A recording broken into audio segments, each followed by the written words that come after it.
guys, and welcome back to Switch Up, and I'm sure you know what this video is going to be about. They have announced the Switch Lite, and well, has some interesting things about it. Here's everything you need to know.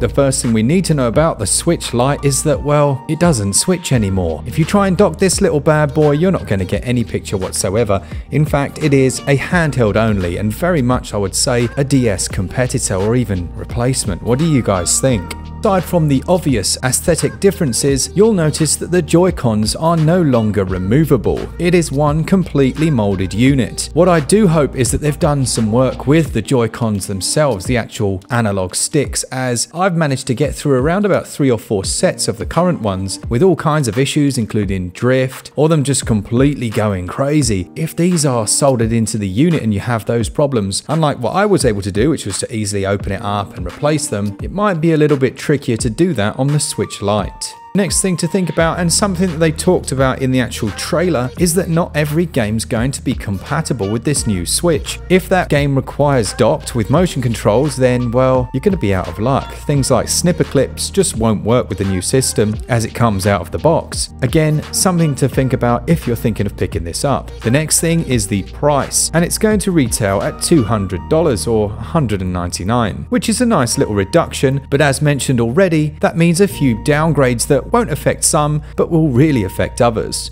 Yet we do have a really nice placement of the D-pad. Also, you'll notice that the sticks themselves are ever so slightly tweaked. They've changed the layout just a little bit, which is great. But yeah, that is a third cheaper, so let's be honest, if you're maybe a younger gamer, someone that hasn't got a job, this is going to be quite an appealing option. It is worth noting that you can use the original Joy-Cons with this version of the Switch, so that is still an option if you have a few sets lying around, something to bear in mind. In terms of the weight and the size and all of those things, here's a little rundown of those specifications. The Switch Lite is about 25% lighter than the old Switch with the Joy-Cons attached. The screen itself is a touch smaller at around 5.5 inches as opposed to the original Switch's 6.2, which in my opinion is a bit of a shame. I was hoping they'd shrink the bezels right down, and they have shrunk the bezels slightly just to make the whole unit a lot more portable, but I think they could have gone maybe a little further with that. But the screen itself remains 720p. One of the most important areas is going to be the battery life, and this has seen a slight 10 to 15% bump, so they say the minimum now is around 3 hours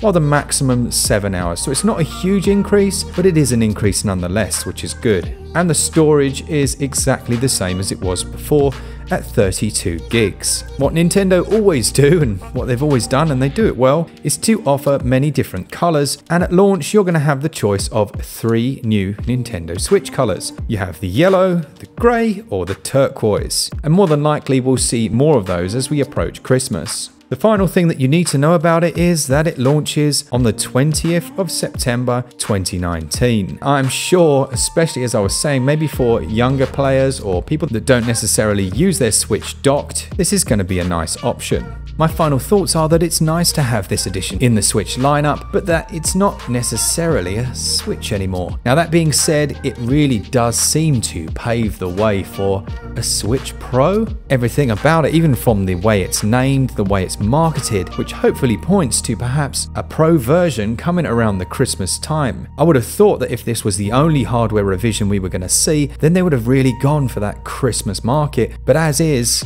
you'd be looking at around about the September, October, maybe November time for that. So let's only hope maybe when Pokemon launches or after that, we see some form of Switch Pro. I really do want 1080p or 60 frames per second, either or, and a slightly higher capacity battery, as well as internal storage, and I'm going to be set for a long time. What I also hope is that this means we see a revised Joy-Con. They've obviously taken note of the fact that everyone wants a D-pad to play Smash and other games, so maybe this means that come Christmas time, we also see some form of revised Joy-Con with better analog sticks and better D-pads. Let me know down in the comments what you think of the Switch Lite. Will you be picking one up? Is it something that doesn't interest you at all? Thanks so much to all of our patrons and everyone who supports us every single month. Remember, we give away a free Nintendo Switch game to one lucky person. And as always, for all things Switch, all the time, keep it Switch up.